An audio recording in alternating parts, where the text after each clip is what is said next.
All right, welcome back to All God's Grace. Kendra Carter here. This is actually part two with Brittany McAllister. And I've had a lot of time to reflect 13 days actually between posting these two episodes. But a lot of stuff has come up between then and now. And I found an awesome scripture, of course, from the Bible app that I want to share to kick off this episode. So, Brittany and I will be talking about how your thoughts and what you focus on and productivity and all those things are kind of clouding our focus. And this scripture was part of the Bible app maybe 2 or 3 days ago, but it reads, "Your thoughts are constant, and whether you realize it or not, they're shaping everything about you."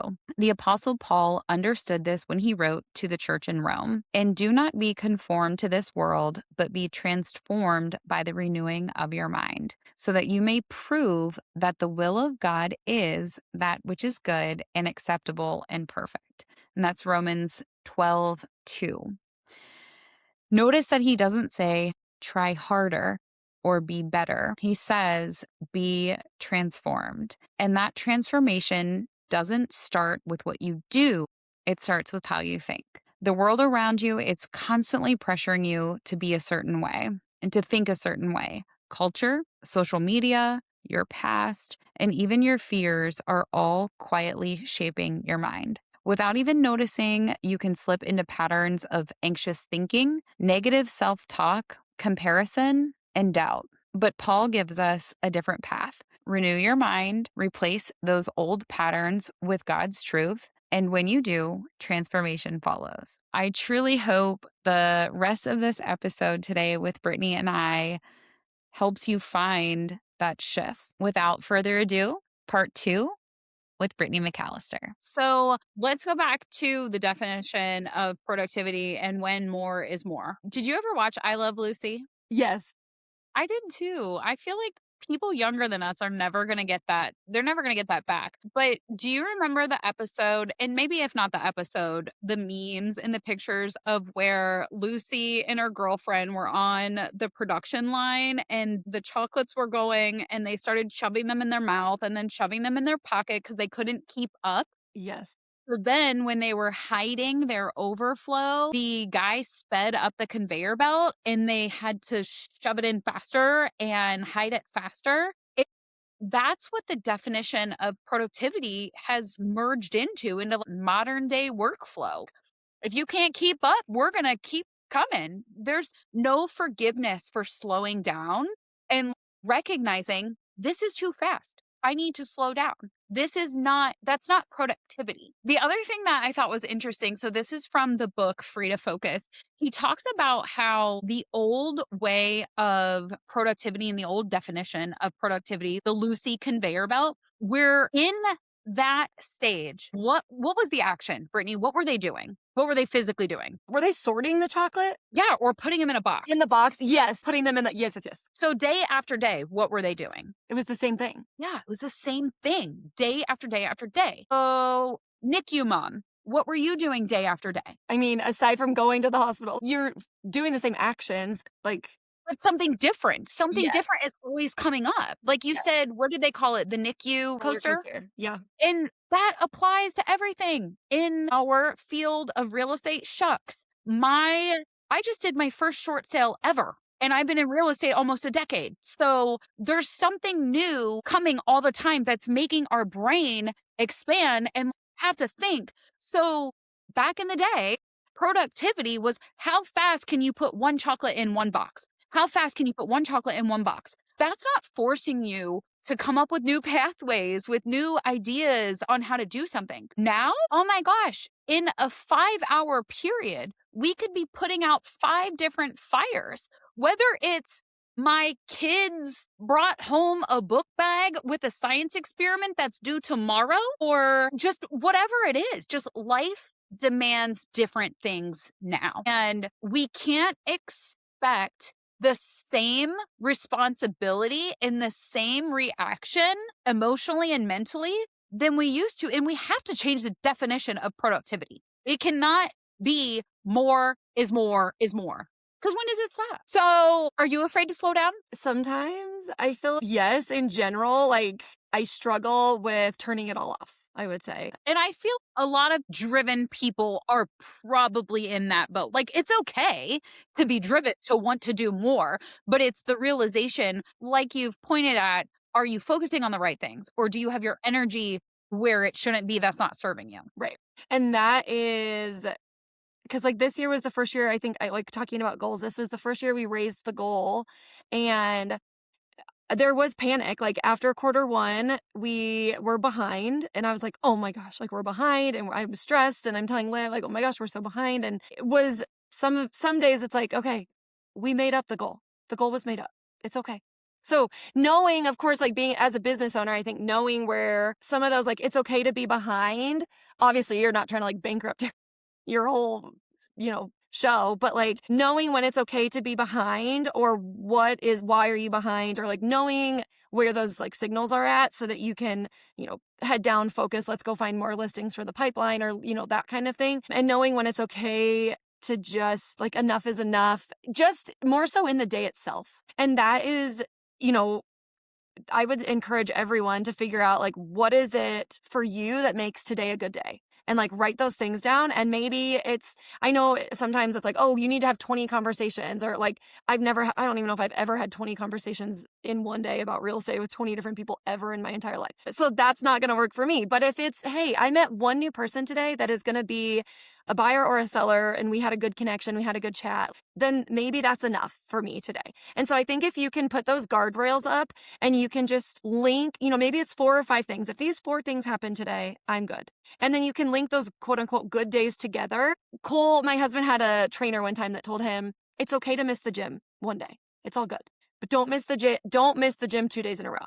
And so that's sort of how I look at those days of, like, okay, if you can, it's okay to miss it one day, but don't have 2 bad days. And so then that also pulls you out of a funk if you're in one of, like, it's okay, I can just brush it off, get back on the horse tomorrow. And it's really, I think, in this business, success, whether it's like business or mom or whatever, like, success happens because of consistency. Like, your kids aren't going to remember that you were mad at them today, but they're probably going to remember if you're mad at them every day. And they're not going to remember that, like, 10 minutes where they were doing whatever by themselves because you were on the phone. But if that happens every single day, they're going to be like, gosh, mom's never with us. She's always on the phone. So that's kind of how I've started thinking about consistency also. Interestingly enough, just on this idea of focus and what you just said, I don't know. I hope my husband doesn't watch this. I don't know if last year's soccer season, a game went by where I wasn't doing a deal on my phone during the game. Now, this year, I've had 3 games. We just started Bradley's in T-ball, Georgie's in flag football, and Georgie's in soccer.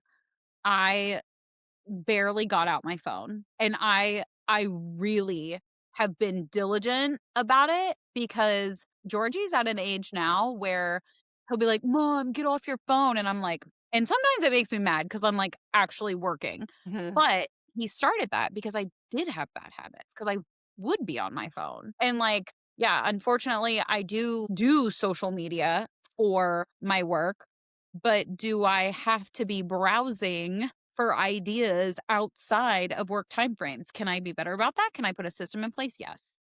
So I have been better about that. But speaking of new ways to do things and not feel like you're behind, that's what you did the other day with Liv, with your year well planned. So tell me about that and how you plan to implement that. Yes. So I felt like it was happening where I would see some mom post, like, okay, Valentine's Day, for example. They would post, like, their cutie photos from Valentine's Day of their kids. They had all these cute things laid out. And, like, of course, I see it after the fact. I'm like, I want to be cute. Like, I want to do cute things. Now, side note, like, social media, we know, is not always real. So, like, yes, taking that into consideration. And I still can want to do cute things.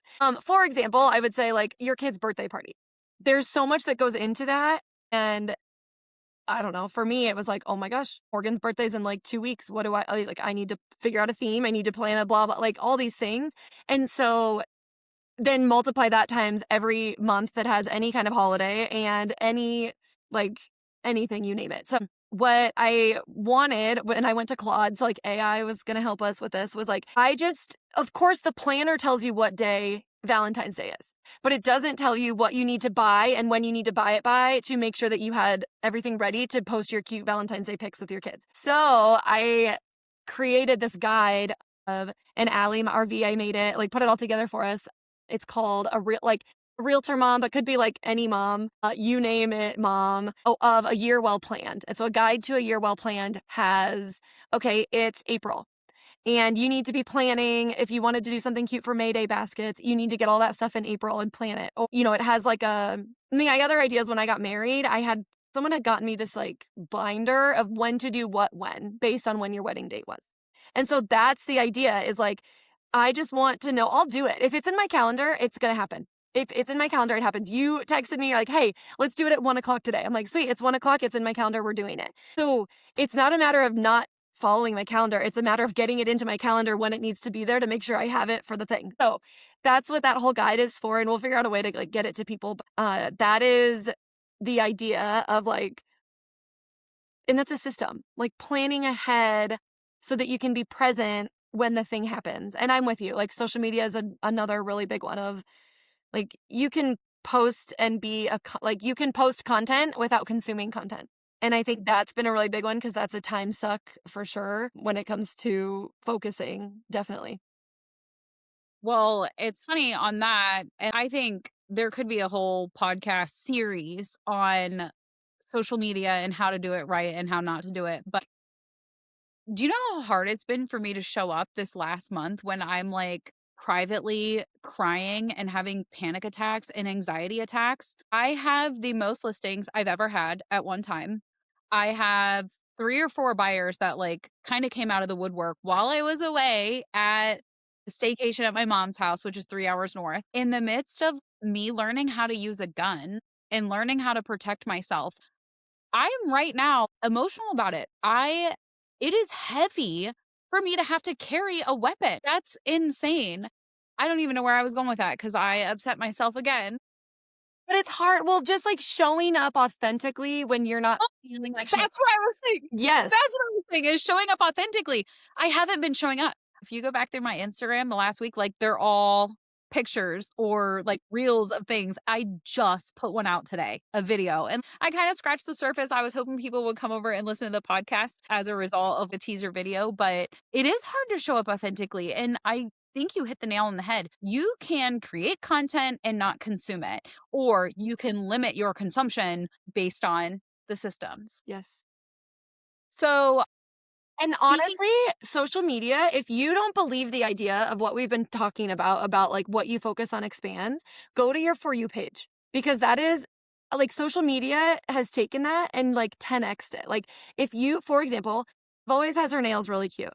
And so I started sending Liv cute, I know, and mine aren't done either. I started sending Liv cute nail photos. Now my entire For You page or Explore page, or I don't even know what it's called, on Instagram is all nails. And so what does social media do? It gives you more of what you've clicked on. So if you're going to click on negative Nancy and you're going to click on bad things in the world, you're going to get more bad things in the world.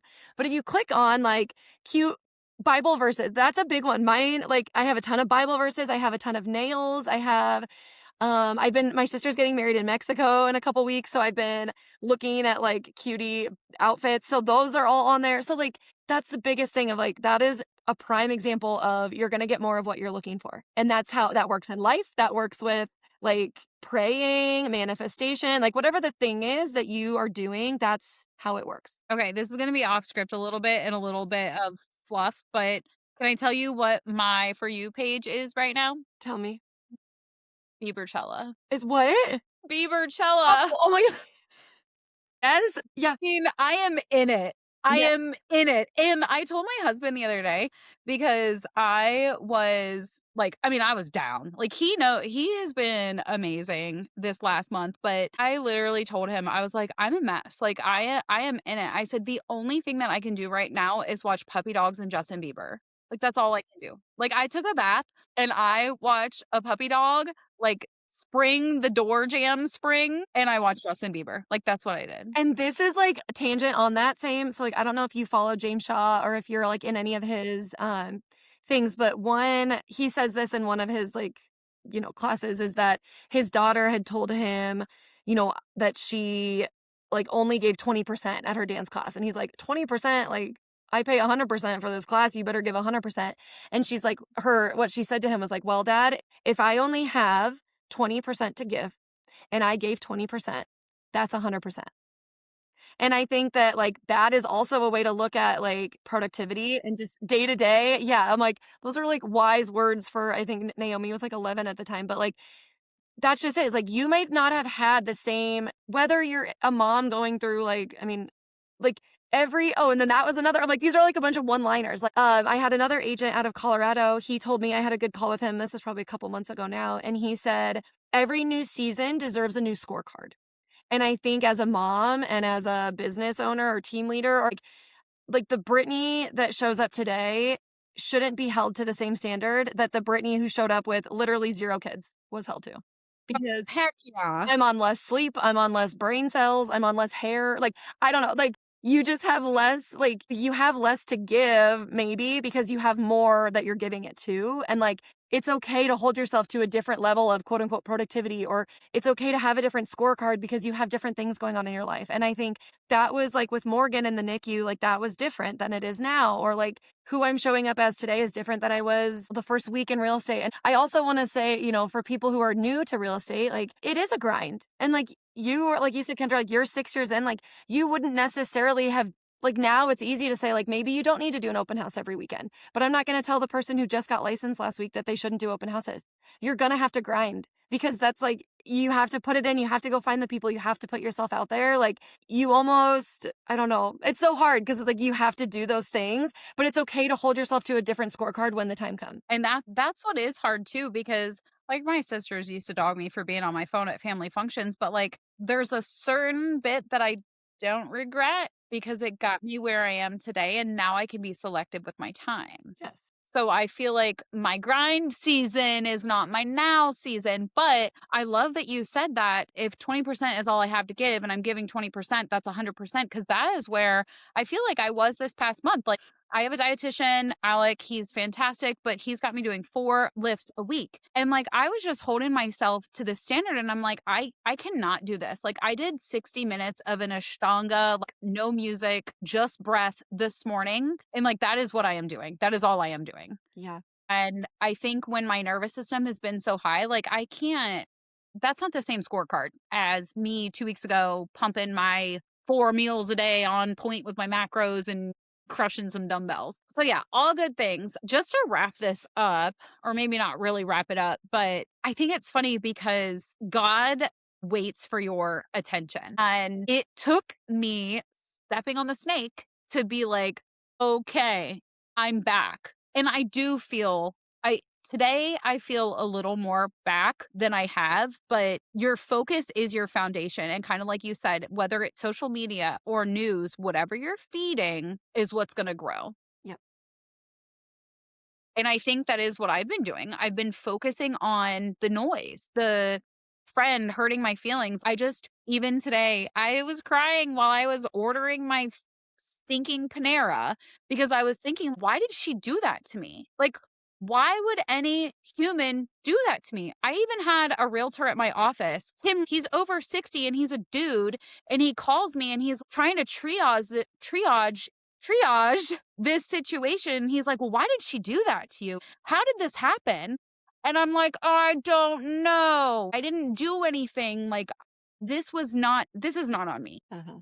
But giving it that focus is what stimulated my nervous system. So yeah, I just think it's interesting. God doesn't compete for your attention. He waits for it. And I really feel like not only has he been with me through all of this stuff that's like trying to pull me out of my focus, like he has been patient with me. Like I do feel like I've been protected. Like I feel like I've been in it, and hopefully stuff slows down in my life so that I can get it back together. So real quick on your, what's it called? Your right fit. Our right fit filter. Yes. Again. Our right fit filter. Okay. So what is the point of that? So the idea was really to kind of a quick kind of gut check. So with any client, but I also think you could create this with boundaries around the people that you are allowing to take your time also. And so this right fit filter, there's like green flag things that are, for example, like a buyer who has a timeline and has gotten pre-approved and signs your agency disclosure.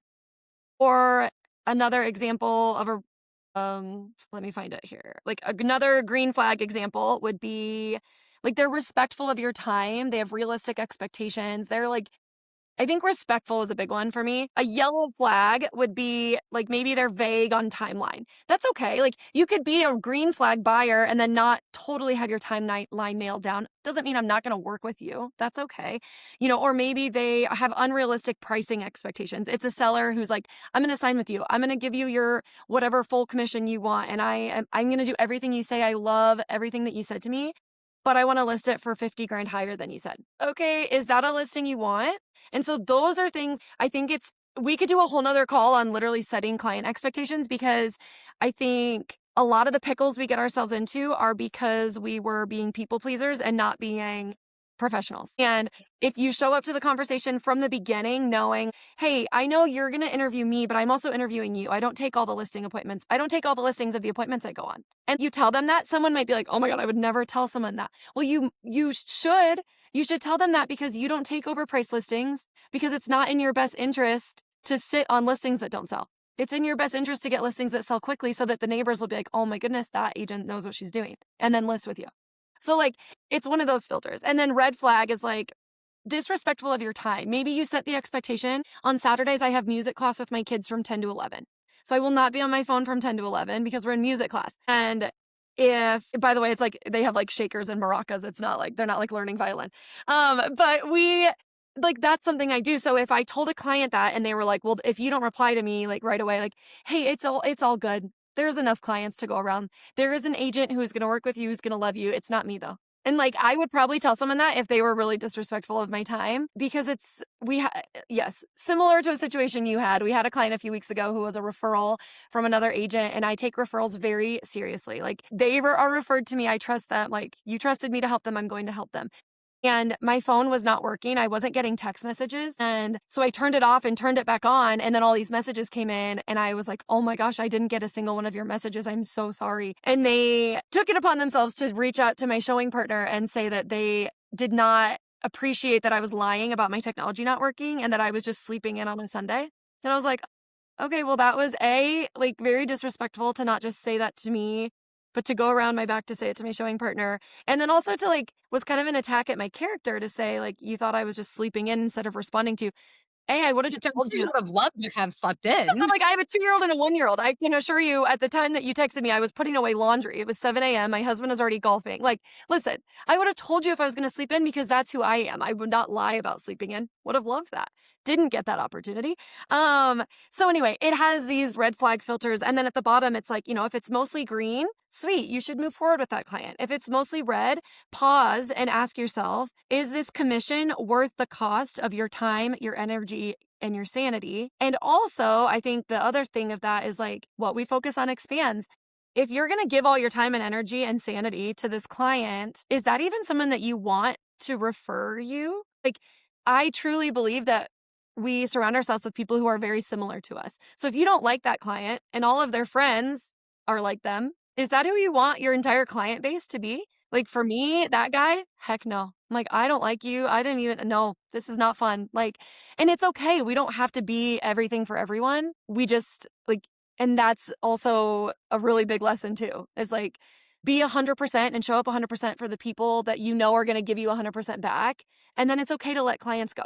Because if you focus on the clients that you love working with, you're going to get more clients that you love working with. I love that. So I think the big thing there is not everything deserves your attention or your energy. Think of it like that. It doesn't deserve your attention or your energy. I'm sorry. Is there a Taylor Swift quote there for that? Probably. Can you remember? I think there is. I was listening to You Need to Calm Down this morning on the way in. I was like, it's 7 a.m. You're taking, calm down. It's 7 a.m. You need to calm down. It's all good. Wasn't that serious? My mom always said this, because my mom's in real estate also. She always says, it's not that serious. There's no emergencies in real estate. And there's That's what Tim says. That's what my old partner Tim says. He's like, nobody died. It's not a fire. And It's not an any of emergency. those things that are true emergencies, you're not gonna call your realtor anyway. If your basement's flooding, call someone who can help you like, if it's on fire, you're gonna call 911.